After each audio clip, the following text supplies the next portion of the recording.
Bonsoir à toutes et à tous. Nous sommes aujourd'hui le 13 octobre 2021. Il est 20 heures. Je vais vous lire la clause de non-responsabilité de la Cash Fondation, comme à mon habitude, avant de passer la parole à Aviram. Le support d'information et d'éducation présenté dans ce document est destiné à apporter une meilleure compréhension et permettre un échange autour du travail des GANS. Ces informations ne sont pas destinées à se substituer à un traitement médical ni à l'expérience ou au jugement des professionnels de la santé. Pour les patients et les particuliers, ces informations ne doivent pas se substituer aux conseils ou recommandations des professionnels de la santé, thérapeutes ou autres praticiens. Pour les soins médicaux ou les préoccupations, y compris les décisions relatives aux médicaments et autres traitements, les lecteurs, spectateurs, auditeurs doivent toujours consulter leur médecin ou, dans les cas graves, demander l'aide immédiate des services d'urgence. Les informations portant sur les prescriptions, les procédures et l'utilisation des dispositifs médicaux doivent être fournies uniquement par du personnel médical qualifié et agréé. Nous déclinons formellement toute responsabilité directe ou indirecte, y compris les responsabilités liées à la commercialisation ou à une utilisation spécifique.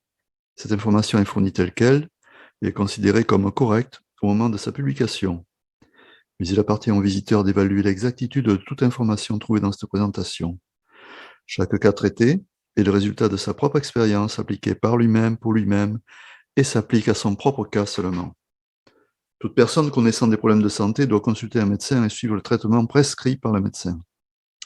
Les processus d'équilibrage du plasma décrits ici sont un processus naturel qui soutient le corps, mais ils ne se substituent pas aux conseils médicaux ou aux thérapies auxquelles on est déjà soumis. Voilà les amis, je passe la parole à notre cher Aviram. Merci, Joël. Avec plaisir.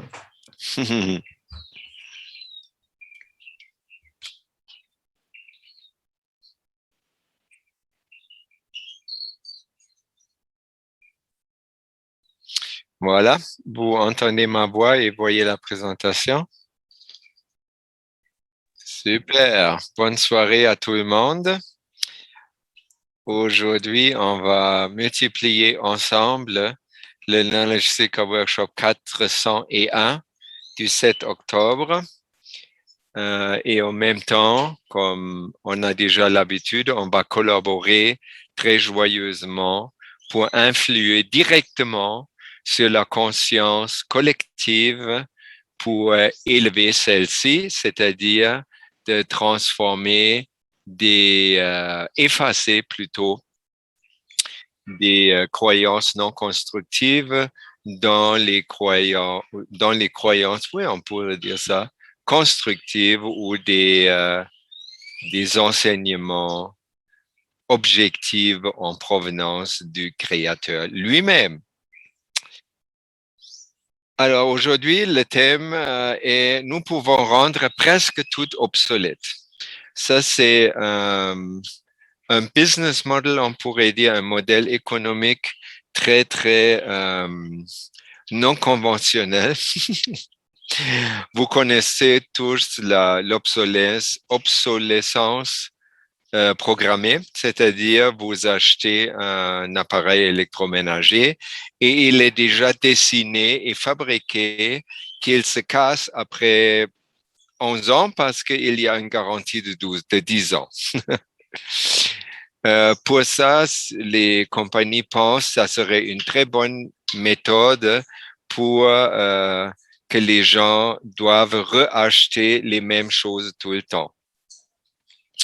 Est-ce que c'est vraiment un bon business model? J'en doute fortement parce que on est plutôt, quand on entend ça ou on se rend compte de ça, on dit mais waouh, on a une technologie, on développe la technologie pour aller de meilleur en meilleur, mais là c'est comme une technologie qui fait le contraire, qui ne veut pas se développer, qui veut juste être une vache à lait.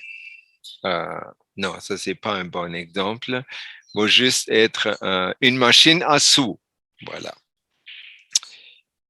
Donc, Monsieur Kesh, dans cette présentation du jeudi passé, il n'a pas vraiment fait un enseignement, si on veut, précisément selon le terme enseignement sur l'âme. il a présenté d'autres recherches qui étaient faites par Dr. Gatua, par exemple, au Kenya, et il a donné d'autres nouvelles avec lesquelles on va commencer tout de suite. L'ouverture de centres d'exposition à Linz s'est passé le 2 et 3 octobre, comme vous le savez. On est déjà le 13, donc ça fait déjà plus que 10 jours. Et la vidéo de ça, je ne l'ai pas encore vue passer, donc je ne peux pas vous la présenter. Mais il y a dans le Knowledge Seeker Workshop, il y avait des présentations de photos. Vous voyez en haut l'hall d'entrée. L'entrée est comme au premier étage. Après, ça descend dans un autre étage où sont les studios de télévision, la recherche et le développement, et en haut et en bas est le centre d'exposition. Vous voyez les maximales 40 participants à l'ouverture. D'ailleurs, il y avait hier dans le One Nation, One World une présentation du Conseil universel, c'est-à-dire, je crois que c'était 7, 8 ou 10 membres qui étaient là physiquement dans le studio de la télévision Keshe, de la Fondation Keshe, et ils se sont présentés.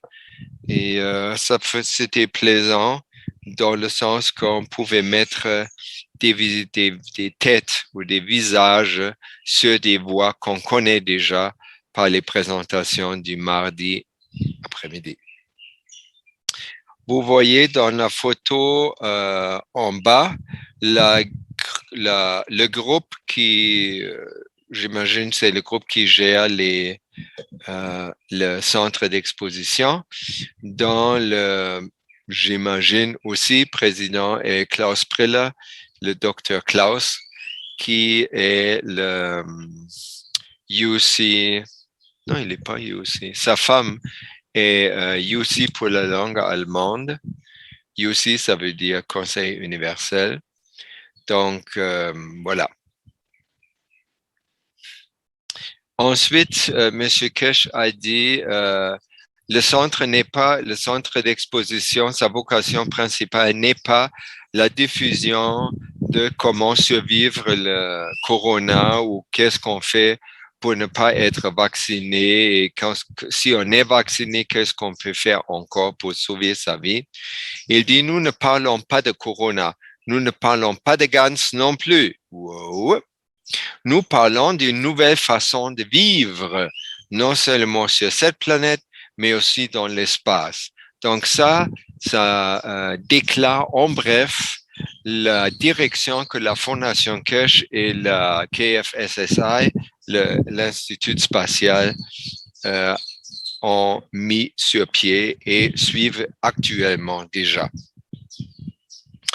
Au même temps, le centre, d'ailleurs, il y a des fois des questions des participants sur le corona et la vaccination. Monsieur Keshe dit presque tout le temps, vous avez déjà, en 2020, on vous a enseigné tout ce qui est nécessaire, One Cup, One Life, 1 et 2, qui est nécessaire et utile pour contrôler les infections par le virus corona. Et il ne le dit pas ouvertement ou directement, mais Aviram dit ça. Par exemple, il dit, si nous avons compris le message du virus corona, on n'a plus besoin de s'infecter avec lui. Parce qu'une infection, c'est l'apprentissage du message du corona sur le plan matériel. Mais nous, parce qu'on tourne déjà un peu le dos du GANS, c'est-à-dire on s'occupe des champs plasmiques directement et on s'occupe plus vraiment comment faire le GANS, comment faire le nanoplaquage et pour tous ceux qui sont nouvelles, Joël et Serge Sébastien, ils font beaucoup en hiver. Ils vont lancer une nouvelle série qui s'occupe des fondements de la science et technologie du plasma. Donc, si vous êtes néophyte un peu ou laïque, vous êtes cordialement déjà invité à réserver du temps autour de Noël, admettons, quand il y a l'hiver en Europe, pour déguster ces enseignements-là. Au même temps, le Centre iranien de la science et technologie, les contrats avec la Fondation Keshe sont signés, donc la production peut commencer et la production va être conjointement ou en collaboration avec le gouvernement iranien parce que les produits qui vont se faire dans une première phase sont les produits qui sont importants pour la stabilisation de la nation iranienne, on peut dire. C'est surtout le trois volets, le volet énergie, le volet santé et le volet voyagement spatial. Dans les deux premiers sont plus publics. Ils ont déjà une nouvelle génération de magraphes en branle et si je comprends tout bien, je crois c'est la génératrice qui rend les fils électriques et tout le réseau électrique obsolète. Et ça serait une bonne idée si des non-réseaux électriques s'établissent d'abord dans un pays comme l'Iran. Comme ça, tous les autres pays peuvent y aller voir ça et signer le traité de la paix pour en profiter également, ou non pas eux, mais leurs citoyens surtout. Dans ce cadre le centre de l'exposition, les manufactures qui sont déjà ouvertes en Chine et en Iran maintenant, tout ça change la stratégie, comment la Fondation Keshe se présente et se promouvoit elle-même. Vous vous rappelez, et cette nouvelle stratégie, elle crée ces ondes, surtout émotionnelles, affectives, comme on le sait, et c'est toujours quand il y a quelque chose de nouveau ou une habitude est mis dans un contexte de grand changement, ça nous fait facilement réagir émotionnellement. Et si on regarde comment l'enseignement et la politique, la stratégie de la Fondation Keshe de 2014 ou 2012 jusqu'à 2017 était plutôt que M. Keshe a présenté les magraphes et les autres les réacteurs au gouvernement qui n'en voulaient pas. Ils ne voulaient pas l'apprendre non plus parce que tout le monde ne connaissait pas la Fondation Keshe et pensait ah, mais ça, c'est comme un œuf de l'air, un bol au vent qui fait juste beaucoup de bruit, mais il n'y a rien derrière. Mais 6 ans ou 7 ans plus tard, la réalité a quand même changé. Et selon M. Keshe, beaucoup de chefs d'État écoutent les Knowledge Seeker Workshops en arrière-plan sans se montrer qu'ils font ça. Ils ont quand même encore un peu peur, non? Peur de quoi? Peut-être ils ne veulent pas galoper avant les autres chevaux gouvernementaux, donc on va regarder ça avec bienveillance.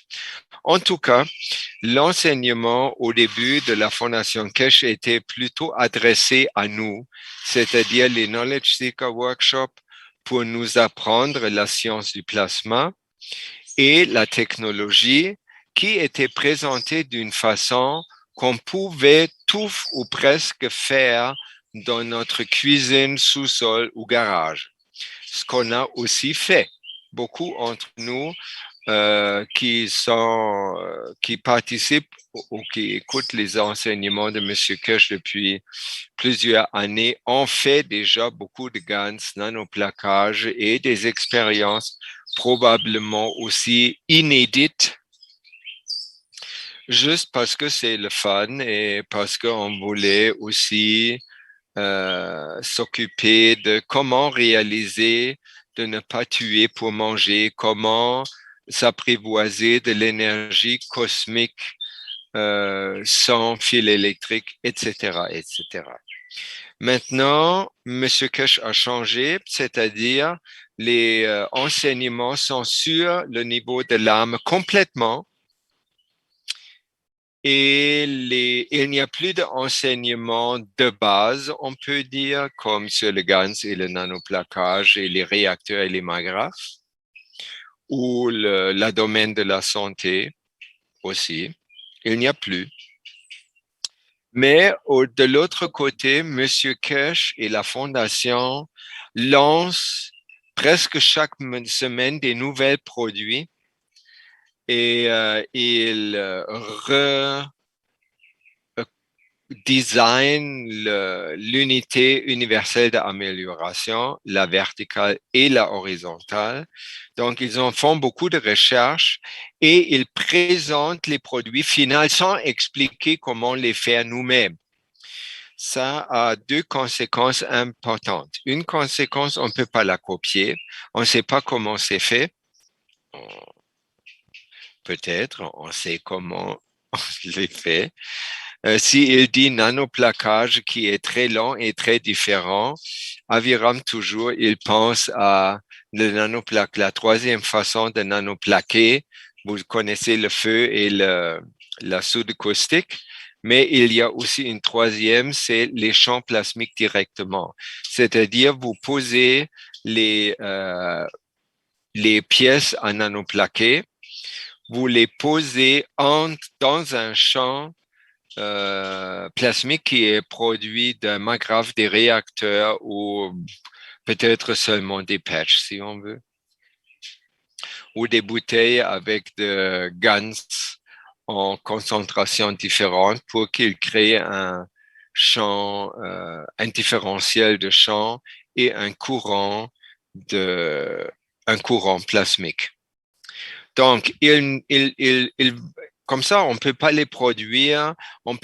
Tout ce domaine de magouille qu'il y avait beaucoup de personnes qui ont fabriqué les produits de GANS et ils n'ont rien redonné à la Fondation Kesh, d'où ils ont obtenu les connaissances. Et là, je vais quand même louer Aviram qui toujours, depuis la première fois, même avant, il vendait sur son magasin Internet des choses plutôt écologiques comme la terre diatomée, le EM, les micro-organismes efficaces et toutes sortes d'autres choses.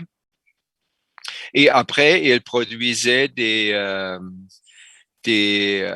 produits de plasma et il le vendait sur son site et il marquait toujours que c'est fabriqué par Aviram selon les connaissances promues par Monsieur Kesh. Ça, pour moi, c'était le plus clair que je pouvais être ou l'éthique, dans le sens que je dis clairement d'où provient la source des connaissances et que je dis que j'ai fabriqué moi-même. Ça, c'est la reconnaissance. Si jamais ça fonctionne pas parce que j'ai quelque chose mal compris, ça peut être justement la raison. Donc, j'ai rien caché et depuis tous les débuts, j'ai envoyé 10% à la Fondation Kesh par le biais, pour très longtemps, le biais de Kesh Manufacture Arizona, parce que c'est eux qui avaient la méthode la plus facile par PayPal. La Fondation Cash elle-même, c'était toujours transfert bancaire direct, wow, compliqué. Aviram a préféré l'autre moyen. Donc, on revient. Là, il y a un enseignement sur l'âme d'un côté pour tout le monde, libre, gratuit et hyper efficace.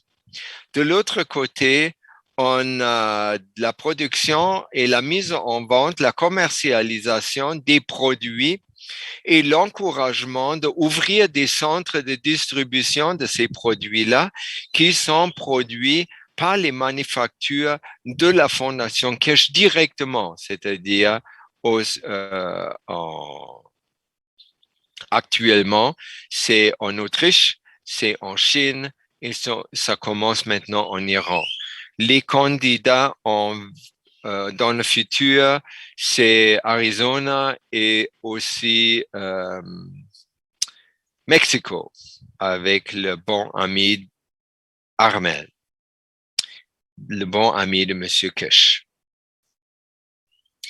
Quand on vit dans cette situation, on peut être comme fâché ou dérangé ou triste, on se sent exclu parce qu'il ne dit plus comment il fabrique par exemple, les lunettes, la version unité d'amélioration visuelle, comment c'est complet. Il donne pas la recette pour le GANS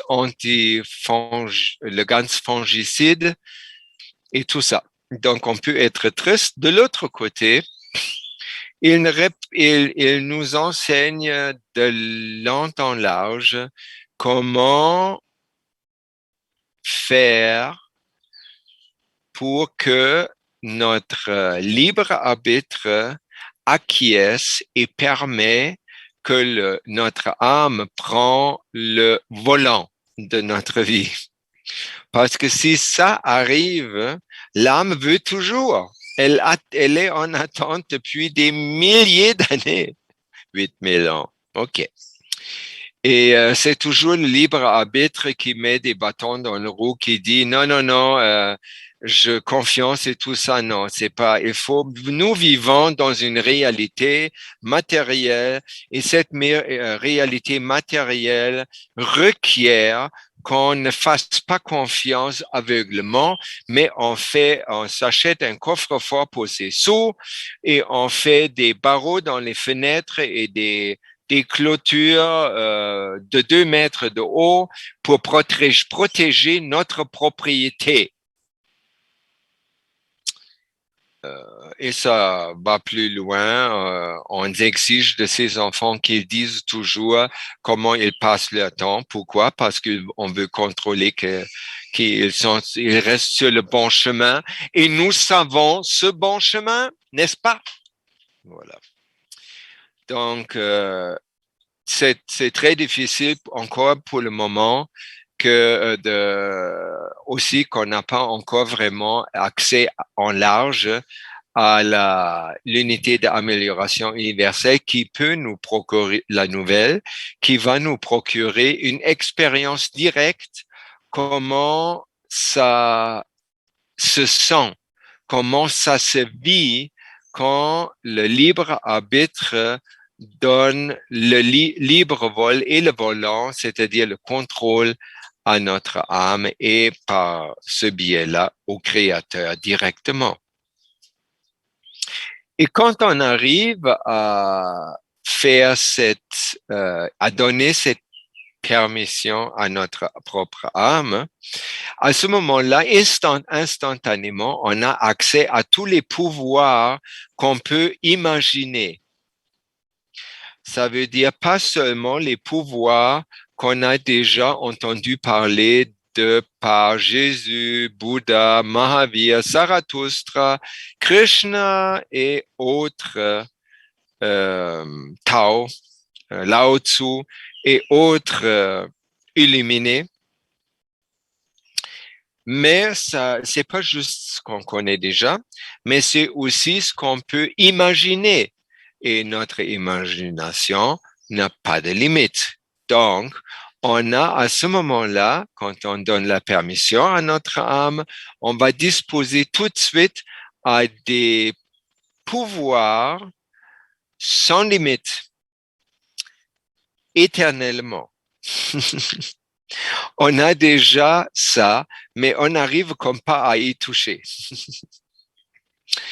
Donc, quand ça arrive, et M. Kesh donne les enseignements par rapport à notre âme, ou comment ils appellent ça dernièrement, les enseignements, les connaissances du Créateur, pour nous faciliter ou rendre possible de donner, de mobiliser assez de confiance et d'être assez habitué à ce domaine-là qu'on peut donner permission à notre âme.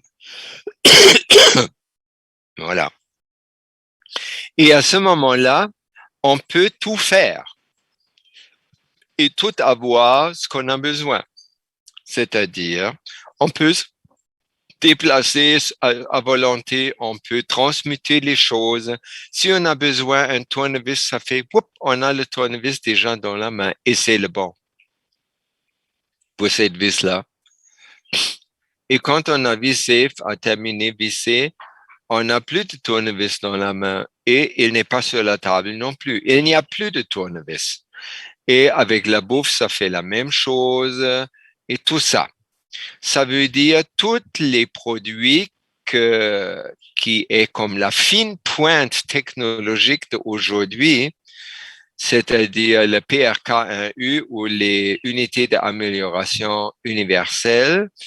Tous les deux, on n'a plus besoin. Ils vont être obsolètes le jour où le libre arbitre sera du bon côté du monde.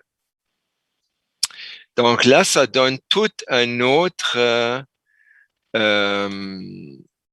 sens au terme obsolescence programmée. Parce que si nous, tous nous qui écoutons ces multiplications et qui travaillons fortement sur le changement et l'élévation de notre âme collective de l'humanité, nous tous et toutes, on est très clairement programmés de rendre toute la technologie de Grigory Grabovoy et la technologie de la Fondation Keshe obsolète le plus vite possible.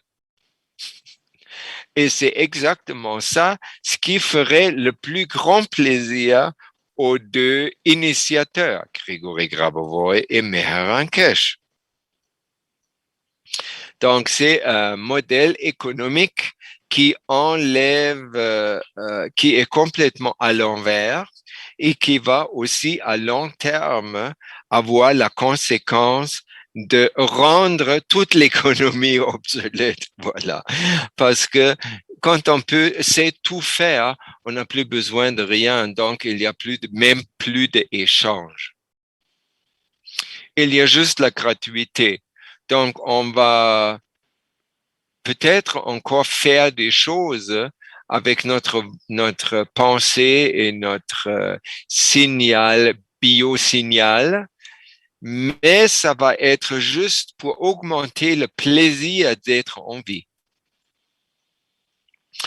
Donc, je débague un peu aujourd'hui. Alors, si je reviens à cet changement de stratégie, il y a des conséquences pour des laïcs. Les laïcs peuvent voir les produits de plus en plus facilement et rapidement. De l'autre côté, et ça va pas être lent que ces produits-là vont être montrés dans les canaux normaux comme la télévision. Donc, ça veut dire que les produits deviennent de cette façon-là, vont faire partie de la conscience collective. Vous vous rappelez au début des avions, au début des voitures, au début des cellulaires, tout le monde pensait ah mais non c'est pas possible ou c'est la fin du monde ou c'est l'œuvre du diable ou quelque chose. Mais ça a pris pas très longtemps, comme entre je dirais 3 et 10 ans que ces items, ces technologies-là se sont incrustés formellement et officiellement et légalement dans la conscience collective. Donc, on ne discute plus un avion, est-ce que ça marche? Une fusée, ça marche? Est-ce qu'un cellulaire, un ordinateur, est-ce que ça marche? Non, on accepte. Ça fait partie déjà des choses stables dans notre réalité.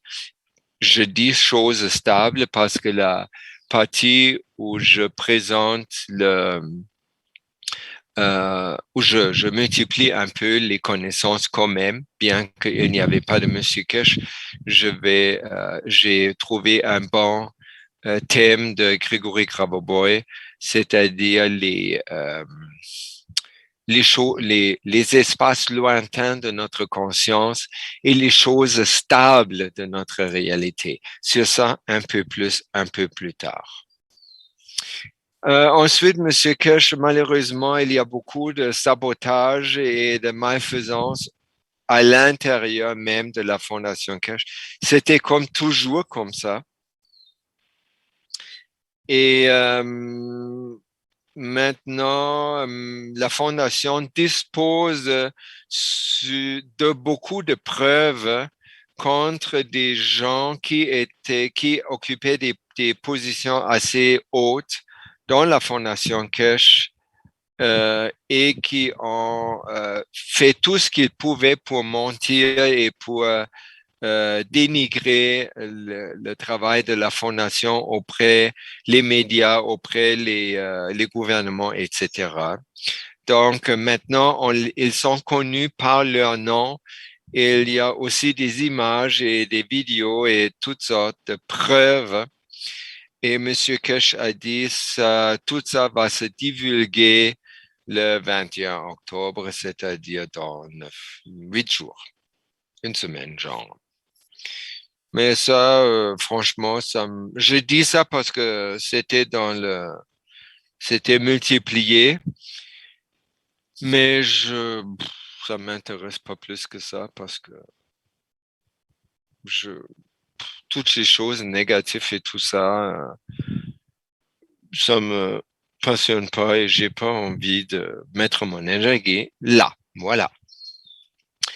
On va plutôt parler d'autre chose dans ce contexte de changement de stratégie.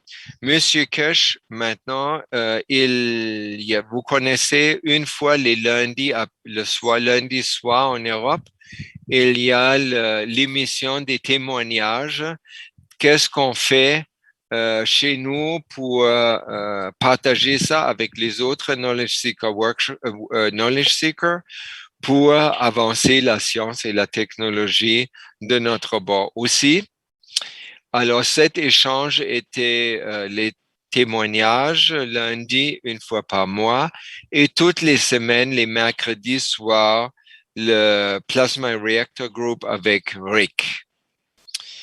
Et maintenant, Monsieur Kesh ouvre aussi la plateforme des émissions de jeudi pour ce même but, que tout le monde peut, s'il a fait comme des recherches ou des expériences qu'il trouve valables pour présenter dans les émissions, les programmes de Knowledge Seeker Workshop les jeudis matins, il peut le faire. Pour le faire, il envoie à la Fondation Kesh ou à Rick il fait d'abord une présentation et après,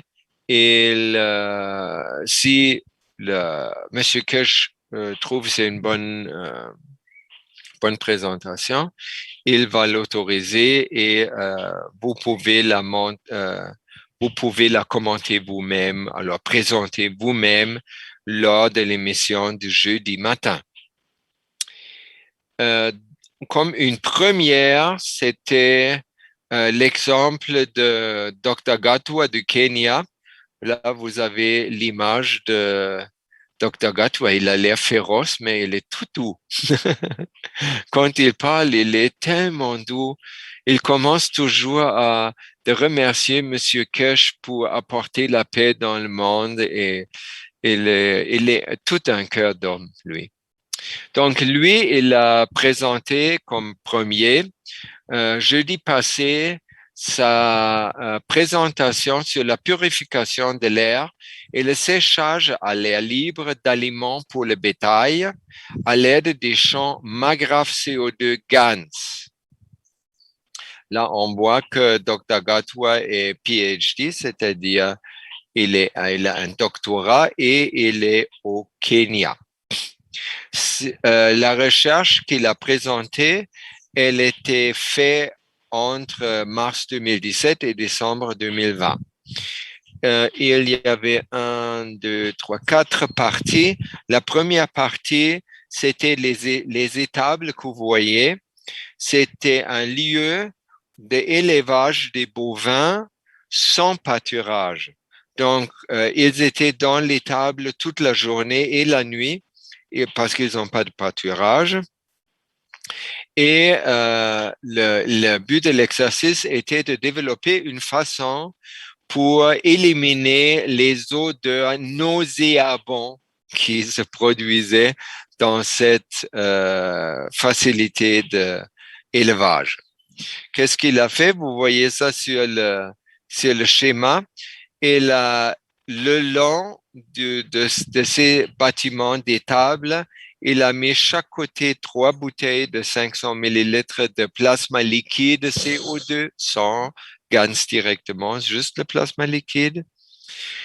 Et une bouteille dans les côtés qui sont moins longs et une qui est montrée plus claire, elle était accrochée par-dessus. Donc, ça donne un peu un genre de double formation étoile parce qu'en bas, vous avez 2 carrés qui se chevauchent, qui utilisent comme la pointe de la pyramide la même bouteille de GANS qui est accrochée. Et le résultat de cette expérience, le GANS n'était même pas changé. Et si j'ai bien compris, il n'a même pas fait un décalage dans les concentrations pour créer un champ plasmique. Il a juste mis des bouteilles de plasma liquide du GANS à partir du GANS CO2. Ensuite, alors, c'était couronné de succès. Les odeurs nauséabondes ont disparu. Et là, il a pensé, je pourrais appliquer la même technologie dans un lieu qui souffre aussi des eaux de malodeur. C'était la toilette extérieure d'une école primaire au Kenya. Et vous voyez, c'est ça l'école. C'est pas l'école, c'est la latrine. Et c'est un genre de chèque en tôle et probablement sans eau courante, c'est juste des trous dans la terre. Donc, ça peut aussi être comme l'élevage des bovins sans pâturage. Quand les défécations s'accumulent, ça peut aussi devenir une source d'infection, quelque chose comme ça. Et vu que nous sommes très sensibilisés à cette heure pour le domaine sanitaire de notre monde, donc on fait beaucoup attention. Donc il a installé de cette manière-là les bouteilles il a mis 4 bouteilles de 500 millilitres et les 4 bouteilles contiennent juste un quart de 500 millilitres et ça fonctionnait. Donc, les enfants sont très contents et ils peuvent aller à la toilette sans évanouir et tomber dans le aviram. Et voilà. Ça fonctionnait aussi. Troisième, c'était une serre dans une région sèche du Kenya. Alors, une région sèche dans le Kenya, j'imagine, il fait super chaud et il est sec, c'est-à-dire il ne pleut pas. Donc, c'est plutôt une serre pour, j'imagine, éloigner les nuisibles et protéger peut-être les plantes contre trop de chaleur du soleil. Là, il a installé 4 bouteilles de gaz CO2 avec une bouteille par-dessus. Donc, clairement, la, euh, la, la formation étoile, Star Formation, et il dit par rapport à ça que les plantes, quand il fait trop chaud, vous voyez ça en été dans votre jardin peut-être, quand il fait très chaud, en été, les plantes tombent dans un état comme dormant. Ils ne fanent pas complètement, mais les feuilles sont flasques et ça peut même être que les tiges se penchent vers la terre, etc. Donc, le même effet se montrait dans cette serre au Kenya. Mais 30 minutes, juste une demi-heure après l'installation des bouteilles d'eau de gaz, les, euh, les plantes sont revenues à la vie comme si il faisait plus chaud. Et la quatrième façon, c'était le séchage. Vous voyez, c'est un tas d'ananas qui étaient pas, qui sont restés intacts. Alors, ils n'étaient pas coupés pour les faire sécher au soleil directement. Et après, ça devient comme un fruit, comme très sucré, qui, que les agriculteurs, les élévateurs de bétail en Kenya donnent à leurs bêtes.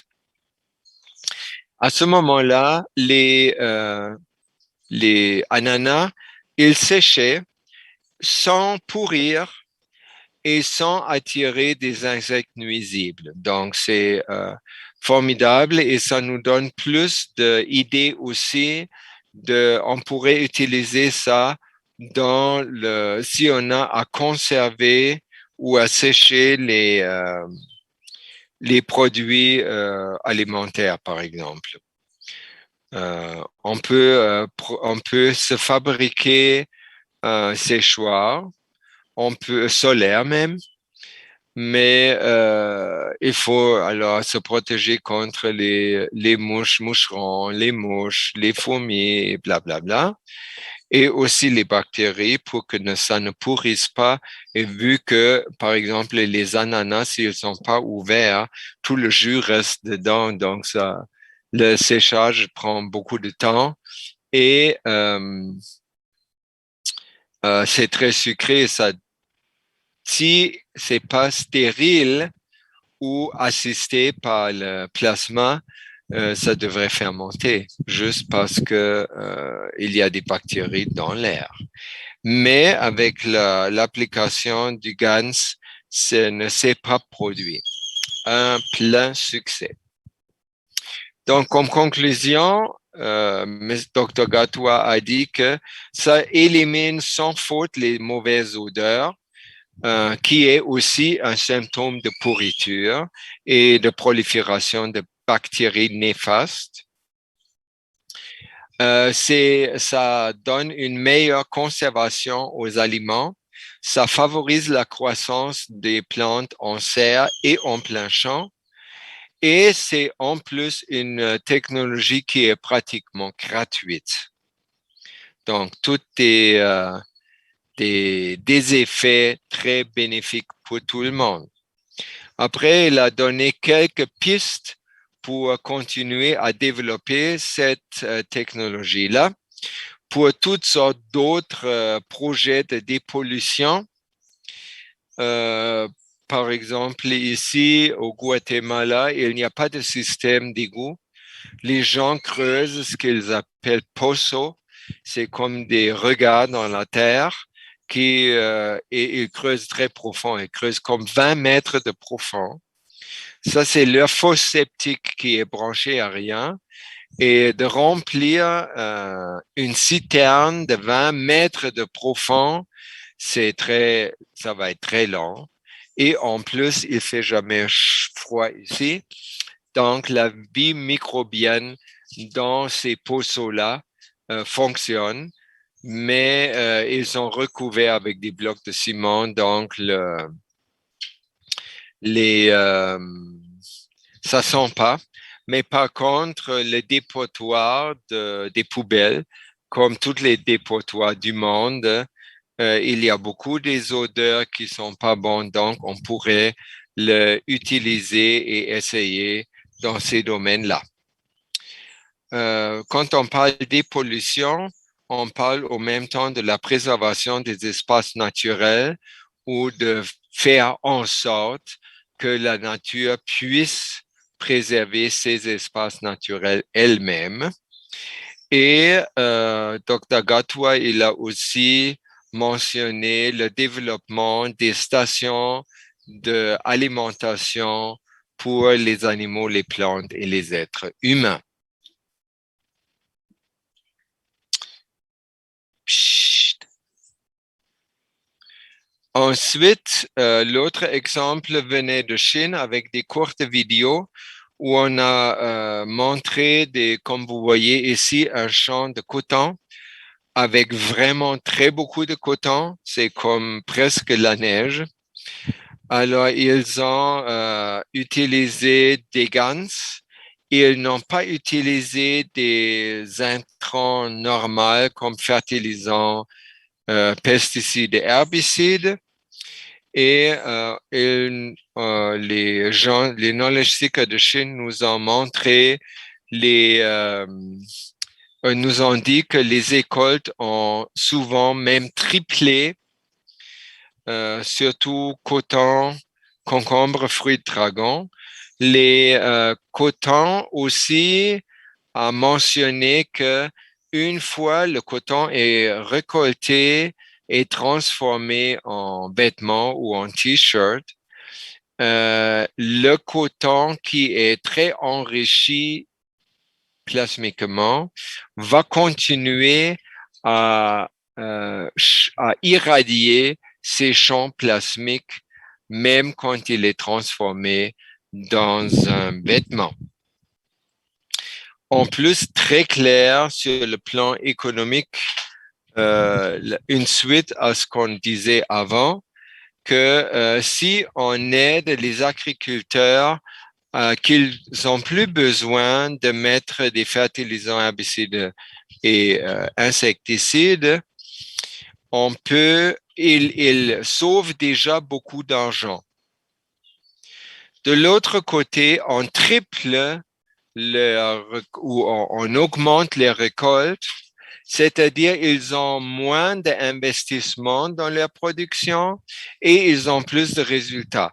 Donc ça, c'est un moteur qui va faire très rapidement aider les agriculteurs qui sont pas très reconnus, c'est-à-dire ils vivent pas économiquement une vie aisée de trouver cet état-là.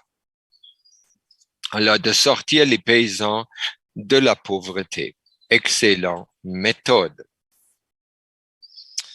Voilà, tout ça, c'était les bonnes nouvelles. Donc, vous avez vu que Dr. Gatwa, parce qu'il est académicien, il a fait une présentation comme il faut. Les Chinois, c'est des gens comme nous qui font pas vraiment une présentation. Ils ont montré des vidéos de ce qu'ils voulaient montrer et ils ont parlé directement de leur expérience. Et maintenant, comme promis, un peu d'enseignement sur l'âme quand même. Ce que je viens va vous multiplier maintenant, c'est tiré de la 17e journée du défi de 31 jours que Hélène Laporte a fait sur des enseignements de Grégory Grabovoy. Et cette journée-là, elle a pour thème les éléments immuables de la réalité. Vous voyez, c'est la photo, le soleil, vous voyez la lune et vous voyez des étoiles. Tout ça, c'est trois éléments par excellence qui sont perçus étant immuables pour nous. Parce qu'ils ne changent pas. Le soleil se lève et se couche tous les jours et on peut ajuster sa montre presque. La lune, pareil, les étoiles changent très, très, très lentement la place, etc., etc. Et dans les consignes de cette journée, Grigory Grabovoi dit, concentrez-vous sur les éléments immuables de votre vie courante qui constituent votre réalité extérieure depuis toujours et en tout temps, tels que le soleil, la lune et les étoiles, etc. Concentrez-vous sur l'un ou l'autre de ces éléments immuables et simultanément gardez à l'esprit l'événement souhaité et l'univers mettra en route les actions nécessaires à la manifestation dans votre réalité. Ça, c'est une technologie évolutionnaire que Grigory Grabovoi propose très, très souvent et c'est une des plus évidentes et les plus faciles. Donc, qu'est-ce que ça fait? On regarde les éléments, peut-être je vais quand même faire pas à pas. Donc, cette théorie ou cette technologie est basée sur le fait que chaque élément dans l'univers, chaque chose, a deux phases, une phase statique et une phase dynamique. On pourrait dire que dans une on sait que le soleil est même le soleil est en changement perpétuel. Mais cette fraction, cette partie du soleil qui change tout le temps est relativement microscopique par rapport à la partie du soleil qui est statique et stable. L'inverse. Une plante qui pousse. Admettons, devant moi se trouve une amaryllis qui a 3 fleurs. Ces 3 fleurs changent chaque jour. Les feuilles de l'amaryllis aussi changent chaque jour. Et c'est une amaryllis aujourd'hui, demain et après-demain. Donc, il y a les caractéristiques de cette plante-là, cette fleur, qui sont statiques, qui ne changent très, très peu ou pas. Pour ça, on peut reconnaître la plante en tant qu'amaryllis.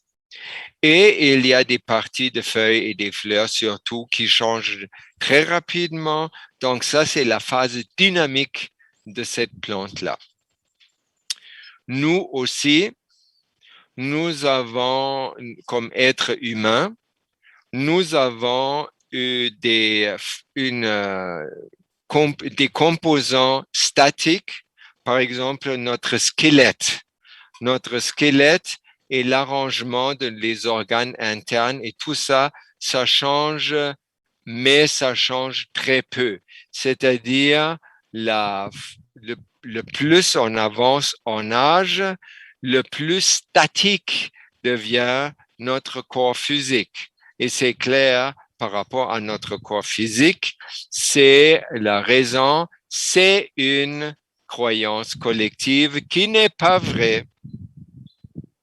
Parce que qui croit justement que dans le temps de notre vie, on est né comme bébé et on va finir comme vieillard pour mourir après. C'est-à-dire, notre squelette devient de plus en plus calcifié et quand on voit des gens très, très, très vieux, on pourrait même penser sur quelques photos, ils sont déjà mumifiés ou complètement calcifiés, pétrifiés. Et on a aussi une phase dynamique qui actuellement est grandissante parce que on travaille sur notre conscience individuelle et on travaille aussi sur la conscience collective pour la rendre plus dynamique, qu'il accommode les nouvelles connaissances en provenance du Créateur en son sein. Donc, la phase statique, elle fait la durabilité dans le temps. Le plus une chose est durable dans le temps, c'est-à-dire elle change très peu ou pas, le plus grand est sa stabilité en lumière informationnelle. Et là, on peut être très précis en se rappelant que le temps de rafraîchissement de la réalité est de toute façon de 10 à l'exposé moins 17 fois par seconde. Oui? Donc, il n'y a pas rien dans le monde qui objectivement est plus vieux que comme un genre de 1 milliardième de seconde.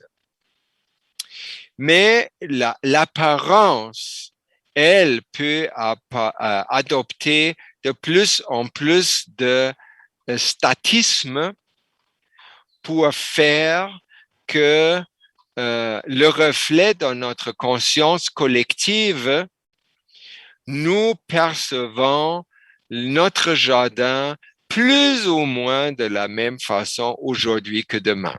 C'est-à-dire le cerisier est là-bas, il ne va pas être demain dans l'autre coin du jardin. Et ainsi de suite. Nous aussi. Mais nous, c'est un peu plus difficile ou volatile aujourd'hui parce que nous travaillons tout le monde très fort sur augmenter la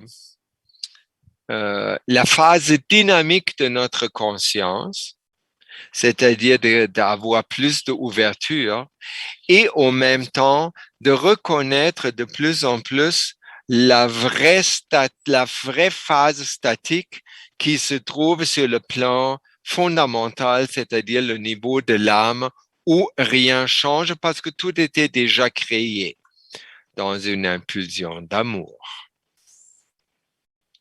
Voilà. Donc, la phase dynamique, par contre, elle est plus accessible pour des changements. L'exemple de Hélène Laporte est, il est plus facile de guérir une entorse de la cheville que de déplacer une montagne.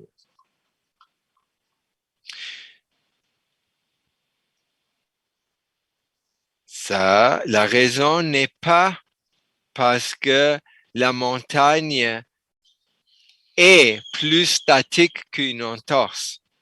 La raison est que dans notre perception, la montagne est plus statique et une entorse est très dynamique.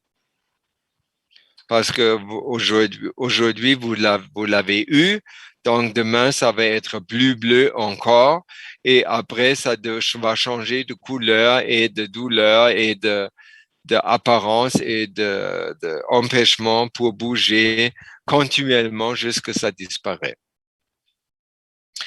Ça, c'est la phase dynamique. Donc, il faut se rappeler que ça ne s'applique pas à la réalité, ça s'applique à la perception. Donc, les choses qui sont plus déformables, c'est-à-dire qui ont une plus grande phase dynamique dans notre perception, ils sont en même temps plus déformables par les croyances non constructives. Ouais. Parce que dans notre conscience collective, ça prend une certaine notoriété, ça prend une certaine stabilité, staticisme pour que ça rentre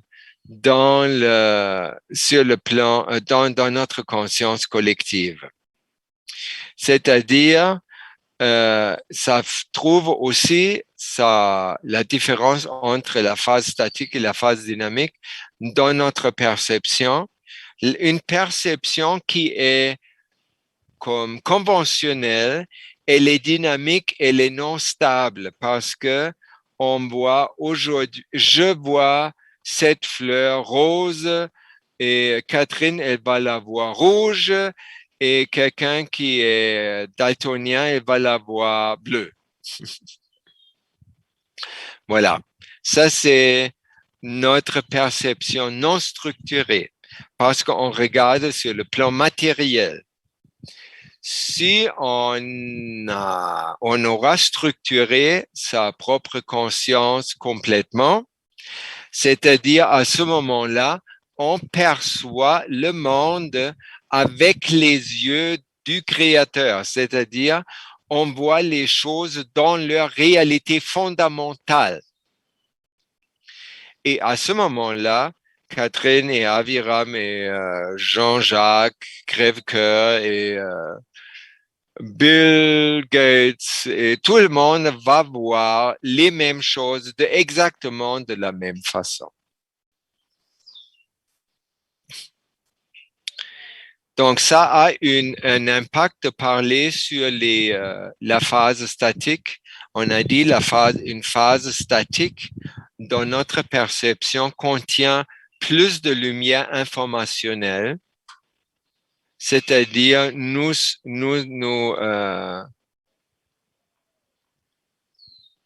pensons par exemple au soleil, la lune et les étoiles. Ils sont là de toute façon. On peut faire n'importe qu'est-ce qu'on voudrait. On changerait pas ça. Et ça, ils ont tellement une lumière informationnelle importante et stable qu'ils ne peuvent pas se changer ou faire changer par la conscience, par notre conscience ou intervention. Et ça veut aussi dire que parce qu'ils sont à la norme, donc il n'y a aucune raison que le soleil, la lune et les étoiles et les montagnes et tout ça change.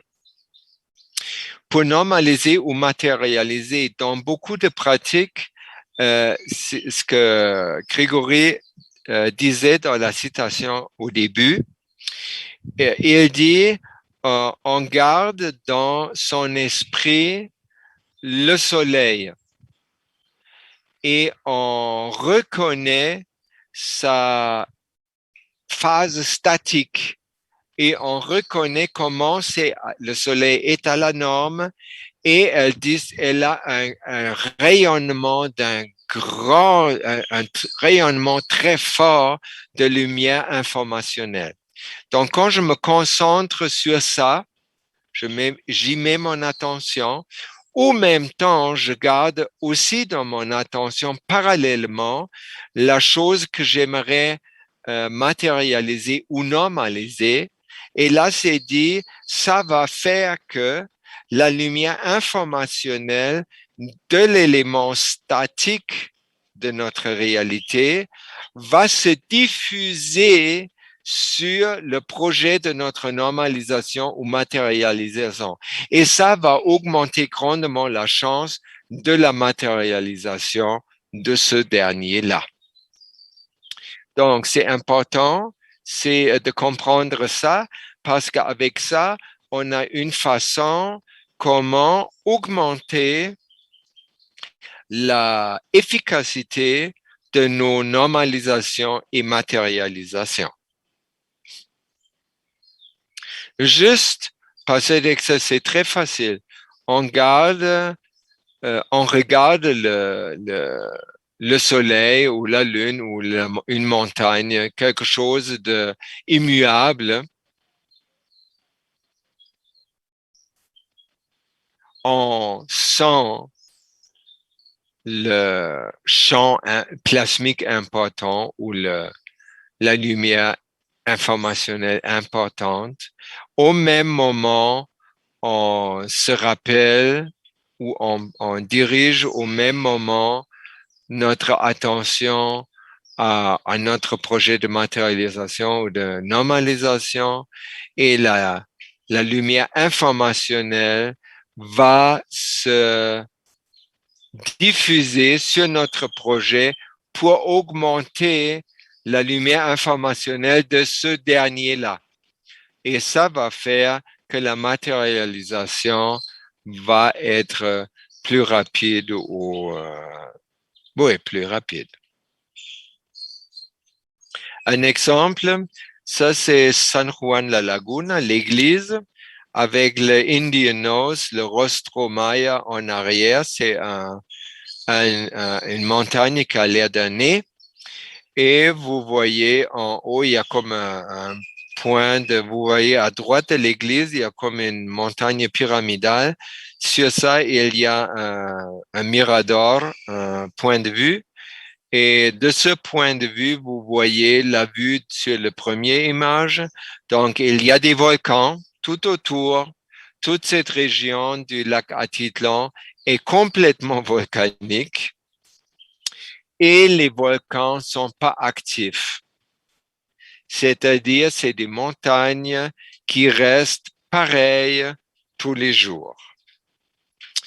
Ensuite, les gens qui habitent ici, ils changent pas beaucoup. Ça, c'est très visible par rapport au COVID parce que les règlements de COVID s'adoptent très lentement et pas tout à fait et ça tombe à tout bout de champ. Parce qu'il n'y a pas de contrôle, parce qu'on n'est pas en ville, parce que. Et une raison que je trouve très intéressante dans notre contexte, c'est parce que eux, dans leur culture maya, ils se méfient même de leurs propres confrères mayas, membres de la même tribu, si on veut, qui habitent loin. Donc, si la tante de la même famille Mendoza arrive de Petén, c'est une ville, ou Coban, ici, ils vont et elle raconte ça vous savez pas ça c'est arrivé et ça fonctionne comme ci comme ça, ou elle donne des recettes comment faire des choses. Les gens ici croient pas. Même chose pour nous, les gringos, on arrive à faire, le compost se fait comme ça. Ah, c'est très intelligent, ils disent, et ça sort par l'autre oreille tout de suite. Ils le font pas. Donc, ils sont très pas ouverts au changement. Ils regardent pas beaucoup la télévision, surtout, ils regardent pas du tout les nouvelles. Ils regardent football et ils regardent la musique. C'est très rare. Il y a comme toutes les boutiques ont une TV qui roule, mais sur cette TV, il y a soit la musique, soit du sport. Il n'y a jamais des nouvelles.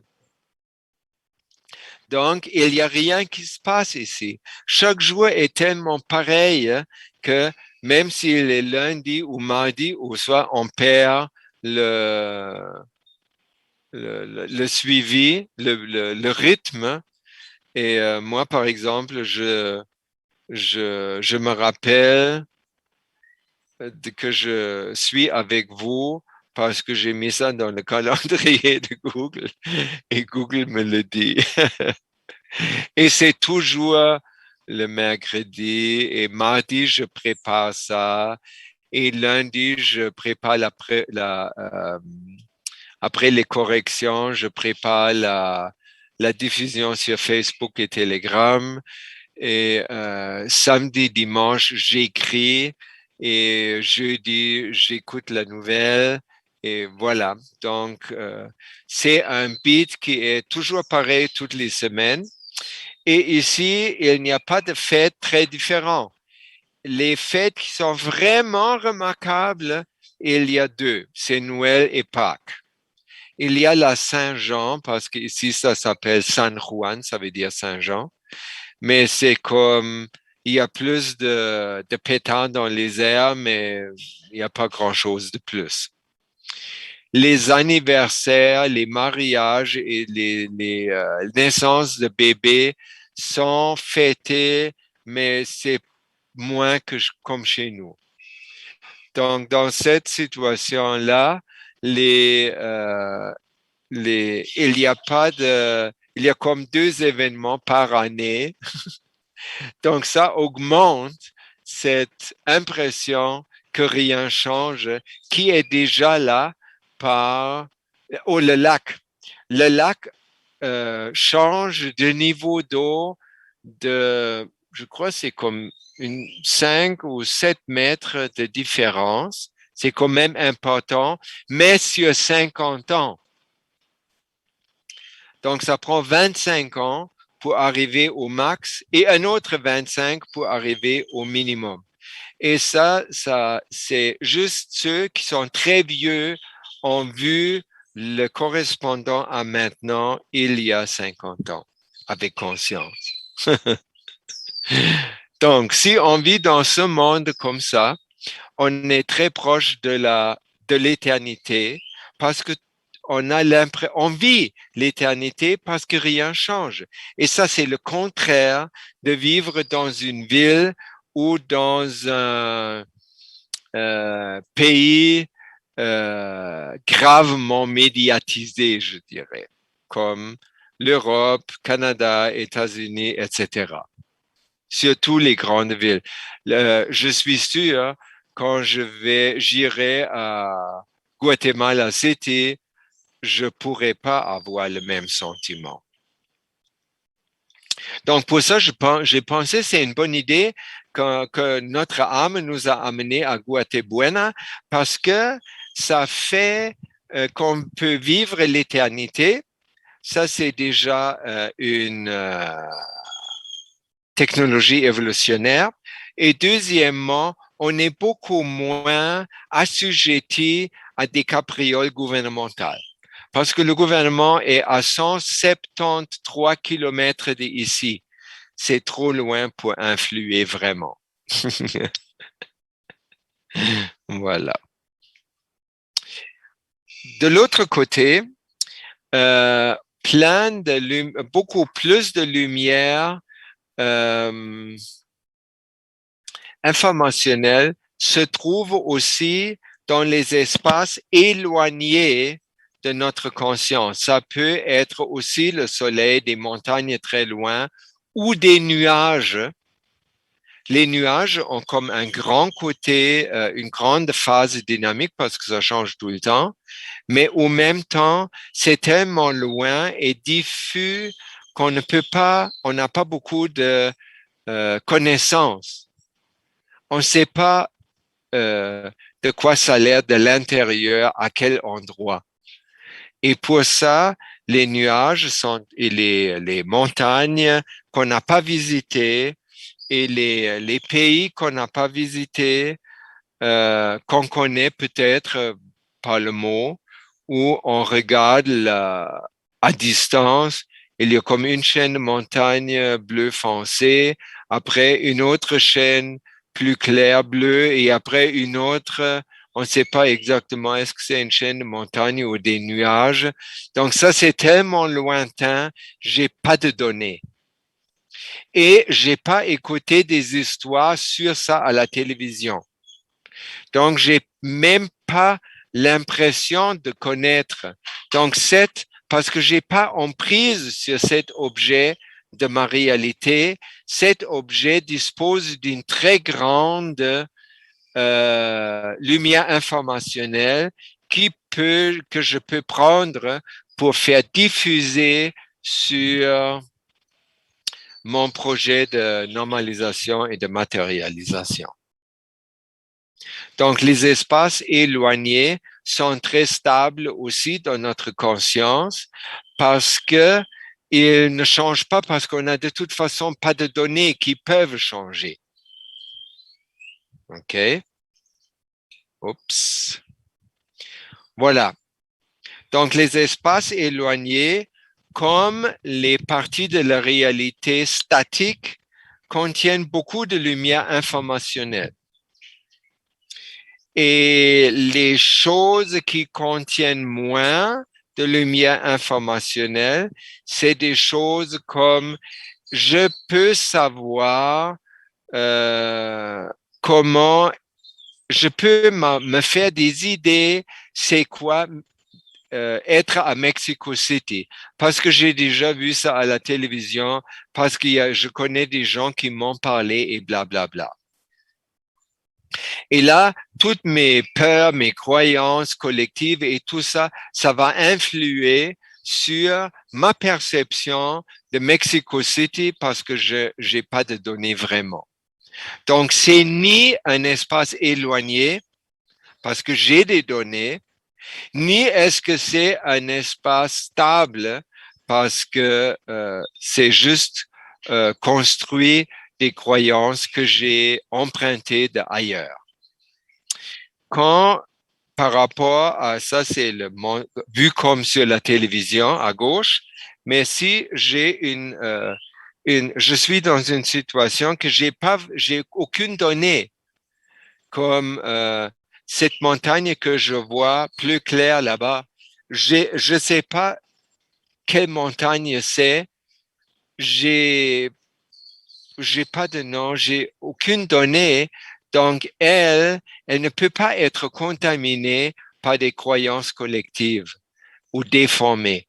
Donc, si j'y vais avec mon imagination, ma clairvoyance, je peux voir des roches, je peux voir des arbres et comme je peux avoir une impression de quoi ça a l'air là-bas. Et c'est très quand je vais là, c'est très intense dans le sens que de me projeter dans un endroit que je connais pas du tout, ça me met dans un état où ça prérequis un état approprié à influer sur la réalité. Donc, ça me met dans un état approprié au même temps. Donc, c'est une technologie évolutionnaire. Grégory Grabovoy a terminé ce petit chapitre sur la réalité statique et les espaces lointains de notre perception par la citation suivante. Avancez. Devant vous s'ouvre un chemin. C'est le vôtre. Ça déjà, c'est wow! On pense pas souvent, quand on se promène, on pense, j'ai un but. Pas nécessairement. Ça, c'est comme l'excuse pourquoi on commence à marcher. Mais au fond, quand on fait un pas devant l'autre, un pied devant l'autre, c'est je marche mon chemin. C'est mon chemin que je rencontre à ce moment-là. Avancer à la rencontre du Créateur et de son immortalité. Aller à la rencontre de votre propre éternité. Ça veut dire toutes les choses qu'on rencontre en marchant, en avançant sur notre propre chemin. Toutes les choses qu'on rencontre là sont déposées là dans notre chemin par le Créateur pour nous. Alors, on pourrait dire pour apprendre sur l'éternité, s'il veut ça, il va mettre beaucoup de choses qui ont une grande partie statique. Et de la même, si on est sur ce chemin et on se rapproche par petits pas de notre propre éternité qui est notre nature, on a découvert au même temps que l'élément dans l'univers le plus ancien et le plus stable et le plus éternel et le plus rempli de lumière informationnelle, c'est nous-mêmes. Pourquoi? Parce qu'on a co-créé toute cette réalité déjà avec le Créateur. Et on peut augmenter cette connexion avec le Créateur avec une petite pensée. Si on a un problème ou on doit prendre une décision, c'est une idée de Hélène Laporte. C'est une super bonne idée qu'elle disait, on pourrait se demander comment agirait Dieu à ma place. Et là, ça peut déjà, dans quelques cas, être que le problème n'est plus là parce que Dieu ne s'occuperait pas de ça. Pour Dieu, il n'y a rien là. Ça existe même pas. Wow, ça c'est une chose. Ou si c'est comme une question éthique, c'est très, très bien de penser comment déciderait Dieu à ma place. Et là, si on ne le trouve pas tout de suite, ça peut être un processus, c'est pas grave, mais ça nous ramène au salut global. Et c'est là où on veut vivre pour accéder à tous ces bénéfices qui nous attendent depuis 8000 ans. Voilà, mes amis, c'était la multiplication d'aujourd'hui. Je vous remercie beaucoup de votre collaboration à influer ensemble sur la conscience collective. Elle a pris un bon coup aujourd'hui quand on a parlé de la phase statique et comment on peut diffuser la lumière informationnelle importante. Ça fait justement transformer ou transmuter la conscience collective. Alors, merci beaucoup à votre collaboration. Je vous laisse le microphone pour vos questions ou commentaires. Merci.